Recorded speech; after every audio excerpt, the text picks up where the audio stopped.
be the same. I think it will be the same results. Maybe he could be broken. He made him quit. So when I say broke, I mean like the Costa example. Like after that loss, his confidence never came back to where it originally was. You think that's where Conor is right now after the Khabib fight? It's not necessarily. I shouldn't say break, but I think in the middle of. I think he broke Conor as in not a career break, but like in the fight. I think as the fight went on, he broke him as in there was a part in that fight where Conor realized I'm not winning this fight. Okay. That's a different kind of break. That's when being competitive goes out the window. Like when you watch the fight, like his. But do you think that's how I mean? No, I get that. I get that clarification. But what I'm saying is, do you think that loss has damaged Conor's confidence beyond all repair? No. Okay. I think that fight. What I think is, I don't think he thinks he could beat Khabib. So when they fought going in, I bet you his confidence was probably here. When they left that octagon, as far as his belief in that he can beat Khabib is probably like down. I disagree. I don't think. Real talk. I believe, but he fought Khabib after the Mayweather fight. He was already on top of the world. He how should I put this? Before the Mayweather fight, Conor had a hunger in him because he was still trying to get somewhere.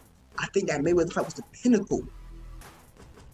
That was that put him on the map more than anything else. Even though he was already Conor before then, him fighting Mayweather put him on the map more than anything else. And I'm gonna use the example you gave me when you said that when we spoke about Dustin Poirier fight in Oliveira, and you said it's very telling that Poirier chose a money fight before he fought the champion. Right. And that once you reach that height, that hunger is no longer there to get that championship. Right. And Oliveira still had that hunger because he had something to prove. Poirier already got that money fight out the way. Okay. In the Conor story, that Mayweather fight was the money fight. It gets no in the world of fight. It gets no higher than a fight with Mayweather.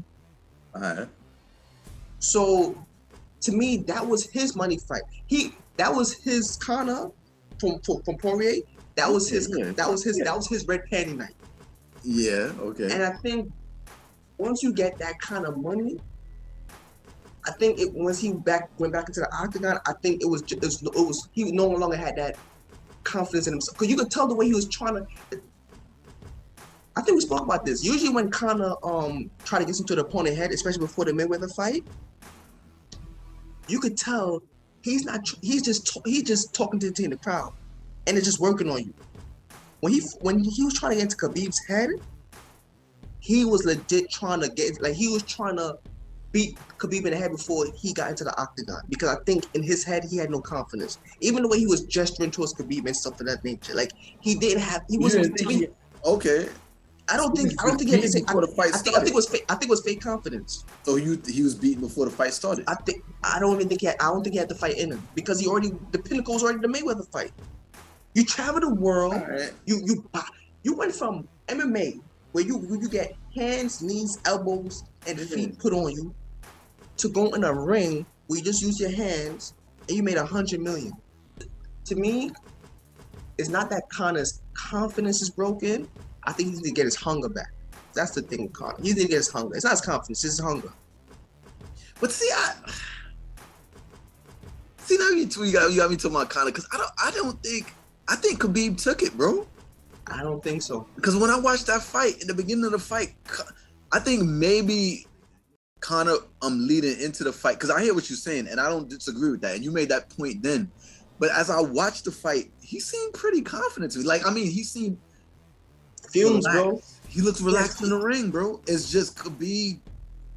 There's no answers for that. Well, I was just gonna say that there's no answer for that. So. Yeah. But here's my thing. So that's my point. Confidence or not, he probably still would have lost. So I don't think Conor lost because of lack of confidence. I think he lost because it's Khabib. That's what I'm saying. But I think Khabib. Yeah, but I don't think he lost his confidence. I don't think his confidence got broke. He went in there thinking he had a chance, bro. He looked. I mean, until everybody thinks they have a chance. No, I don't think any fight steps to the octagon thinking they don't have a chance. Everybody thinks they have a chance. Ain't no one coming in playing their funeral music. Even bro, when they were on the ground, like in the first round, Conor defended well. Yeah. Well, better than anybody. Like, he defended really good. Like, I think Khabib just took it, bro. He just took it from him. He took. Like, we agree, bro. We agree to disagree on this. We just agree to disagree. Because I'm not saying you 100. Maybe you're right. I don't know what's in that man's head, but his body language, that body language in the ring, the way he competed early, led me to believe. I'm like, he looked confident. He's throwing rounds. It was so, bro. When the fight started, he rolled up on Khabib like that's how he starts all his fights, though. That's how he starts all his fights. That's what I'm saying. Just like I'm pretty sure he was pretty confident in those other fights too. But I think he's just going through the emotions. Compared to, look at the press conferences. That's what caught me. If you look at the press conferences between, no, but here's the thing with the press conferences too. You arguing with somebody that really ain't trying to talk like that. So I think maybe Conor was kind of overcompensating because of that. You got another guy that Khabib wasn't saying much. Yeah, I think he was overcompensating. You see, like, you trying to sell a fight, or you trying to like? He's a salesman, bro. Now he is. He's definitely sell. But Kev, I think he was overselling because he was trying to compensate for the loss of hunger. Okay. I think because you know what it is. Because the next question would be, why not just leave it then if you're not hungry? Because that's your identity. These UFC fights, that's their identity. When you leave, you know what these guys is like to me, like an athlete or anybody or an artist or someone who lives that kind of lifestyle. That's like when you're the center of attention.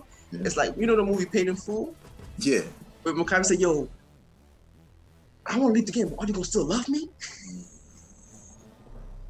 I think all them fights go through that. So none of them want to give up that limelight. It's not just about the money no more. Yeah. It's about, this is who I am.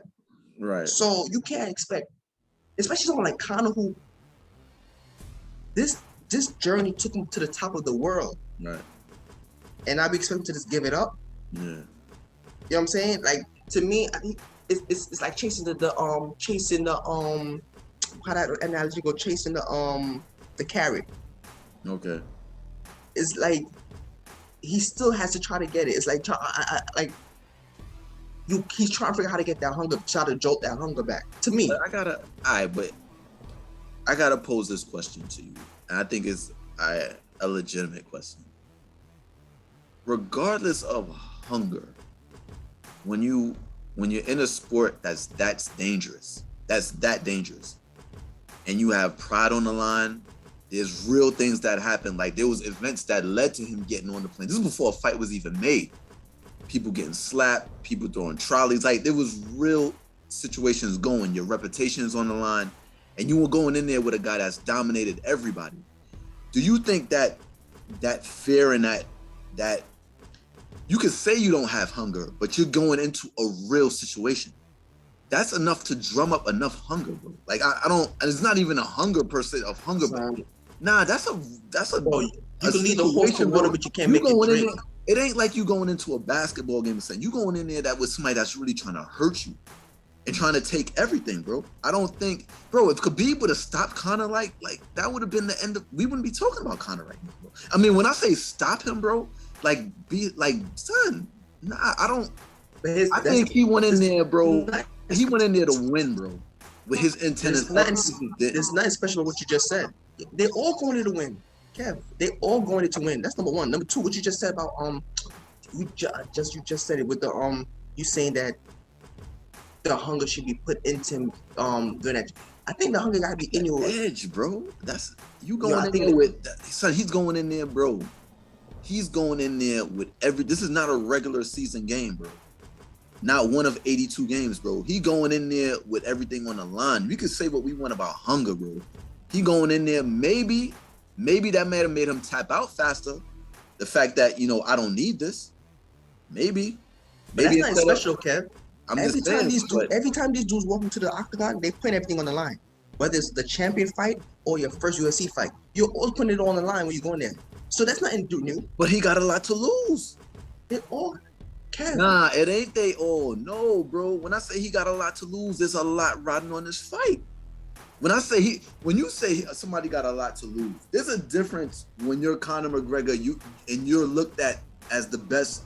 You looked at the champ, the best UFC, and you going in. Remember, he didn't lose going into that.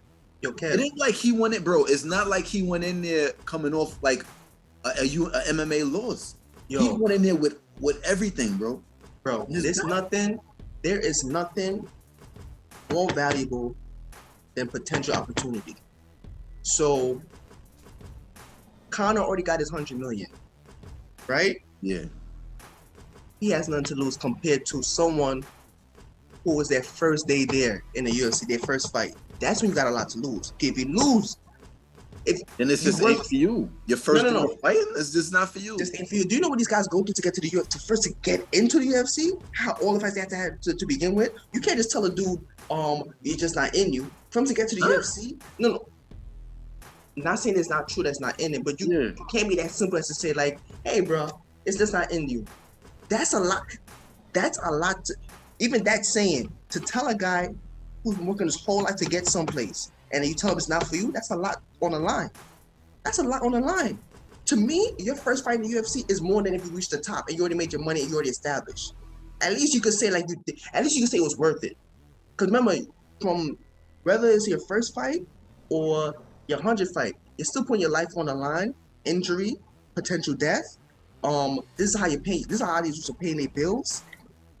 If you're living paycheck to paycheck, fight to fight, and you lose this fight and you don't have a contract, you lost way more than Conor, who's already got his mansion.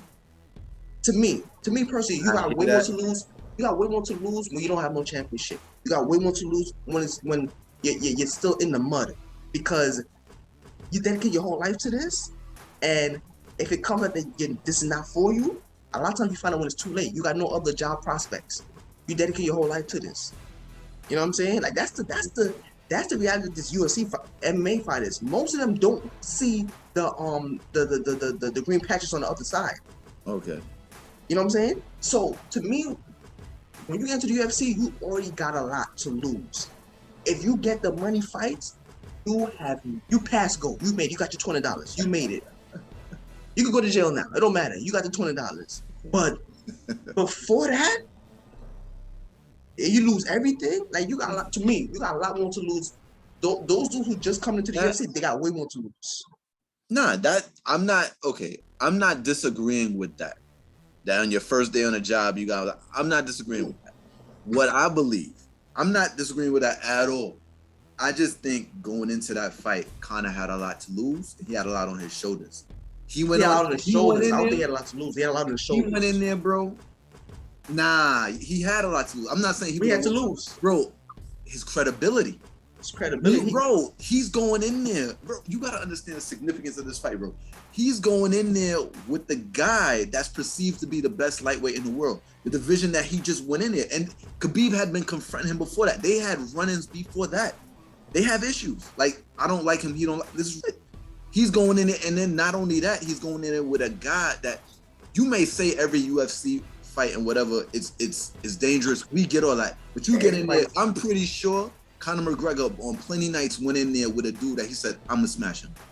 I'm like, this dude. He does this. He does that. He can't. I can see every punch coming, and I'm going to smash him.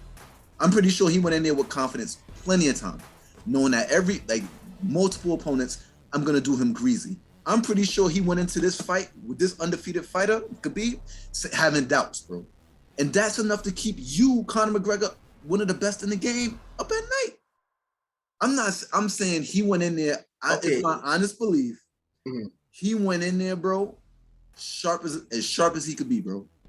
And I can tell that from what I saw. I believe so too. Took it.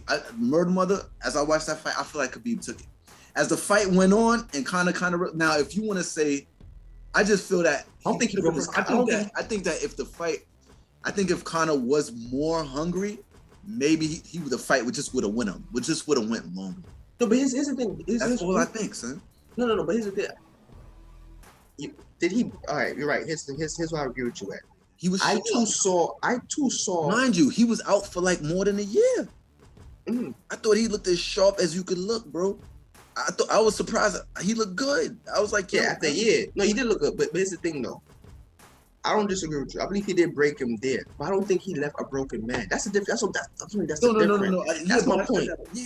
He didn't. To me, he broke his competitive nature, as in I can win this fight. I feel like that happened in the fight. Like I cannot win this fight. And to me, to me, the roots of it was already before that. Because to me, the roots was in the fact that we just agree to disagree. Yeah, to me, it was already the lack of hunger. It was to me. I just looked at the press conference. It's a different press conference. Like, you could just he was trying harder. He was trying his hardest to get into Khabib's head, bro. He was selling it, bro. But that's the thing too, bro. That's another thing too. Maybe he was trying that much harder because he looked at this dude as this much comp. Like, yo, I need to pull out all the stops for this fight. Good point. That's a good point. It ain't necessarily that, yo, that I can't beat. Like, he's like, yo, I'm every little thing. I'm gonna throw kicks at anything I could get, bro.